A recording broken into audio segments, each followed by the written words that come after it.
So right now in Congress, there are fights about the bailout. Who's going to get the bailout? Who's going to get the most of the bailout? And really, what direction is the bailout going to go? Is it going to go directly to the corporations, or is it going to go to the people, like the workers who are working for the corporations?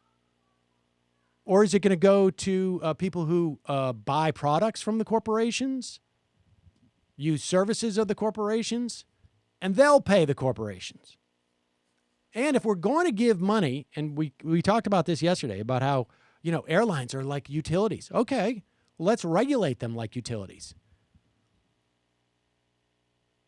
And if we're going to bail them out, Senate Democrats and unions apparently now are talking about that $50 billion in loans for the airline industry. That comes with strings, folks. Those strings are going to be, you can't use it to buy back your stocks. You can't use it for executive bonuses. You got to give the money to your workers. And on top of that, we should get stock in your airlines. We're part owners now. If the market, if you can't get it from private interests, you get it from the government on the same terms you would get it from the private interests. We get control over your bonuses and your buybacks and what the workers get paid. And we get some stock. There's also now a big push, and it's a crap show now with this whole subsidies. There have been multiple Democrats who have come out for paying people direct payments, $2,000 per person. It's what Michael Bennet, Sherrod Brown, Cory Booker, Chris Murphy, Brian Schatz, and Blumenthal, and Angus King anticipating more signatories on this. $2,000 per person to cover the period between now and June, including adults and children, people working and those unemployed or retired on disability. It would phase out for those with higher incomes. Then come June, another $1,500 payment would be made if either of the secretaries of Treasury or Health certify that a public health emergency is still ongoing, or the unemployment rate has gone up by at least 1%. That's what we call an economic stabilizer, automatic stabilizer. And that will be the case. It will have gone up by between last December and this February, no doubt. It already has, probably by now. The proposal also includes a provision for further quarterly payments starting in October, and that is so that Republicans can't lose the presidency and then decide, like, oh, we're going to be jackasses again and keep you from doing this if it's needed.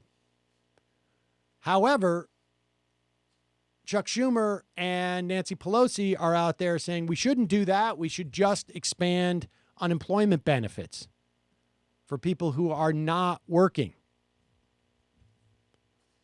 And this is partly what we've been talking about with Joe Biden getting outflanked on the left.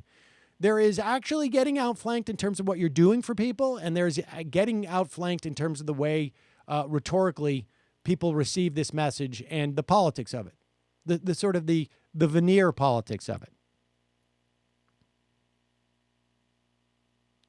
Brian Beutler was weighing in on this. And on Twitter, he said, last week, Pelosi gave away universal sick leave to Mnuchin, then pretended to oppose universal sick leave. Then Republicans pretended to support it.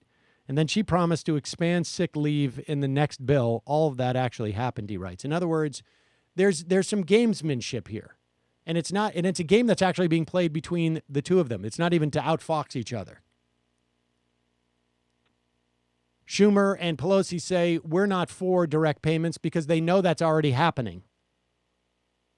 And it makes Mnuchin and Trump look like they're doing something for their people. It's obviously for everybody, but in terms of like a political agenda. And then the Democrats get the expansion of unemployment benefits. That's the way it's supposed to work. Unfortunately,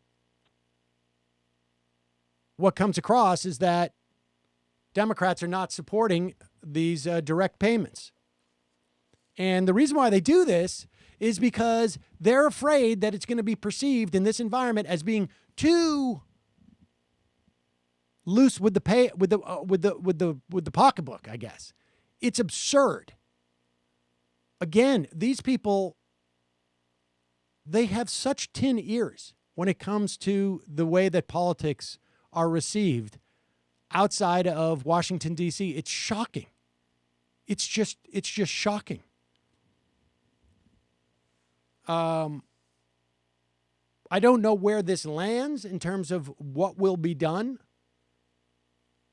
From their perspective, it may be that, we're going to get more. But there's also a perspective that says, like, well, how about this? How about instead of $2,000 in June, now, and then $1,500 in June, how about just like, I think Bernie called for $2,000 a month. How about that? And you also expand unemployment benefits because the $2,000 a month is presumably for everybody. For people who are not working, they still need unemployment benefits. If you think on a real impact basis that Trump is outflanking the Democrats to the left, you should know that the Trump administration is pursuing still cuts to food stamps. They want to cut 700,000 people from food stamps. This was an existing lawsuit. Yesterday, a judge ruled that it would be arbitrary and capricious to move forward during a global health crisis with food stamp changes that would force hundreds of thousands from the program. I'm sorry, this was last week. He was stopping a set of changes that would have taken place on April 1st. The USDA and the Trump administration had planned to cut food stamps by 700,000 people. And remember, that means that they're restricting they're making it harder to get food stamps. They're saying that you need to be suffering more to get food stamps. That's what that means. Doesn't mean that, Bill and Mary, you've been on here for too long. Sorry.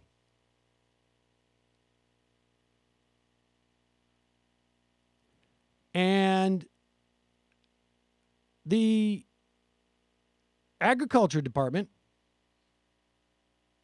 is now pursuing an appeal on that ruling.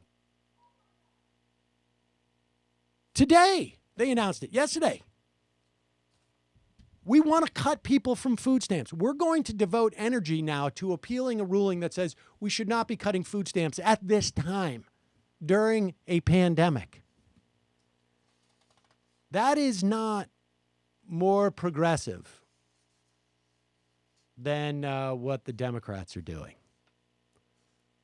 Pursuing a lawsuit that would remove Medicaid from all the people who had it under the expansion of Obamacare.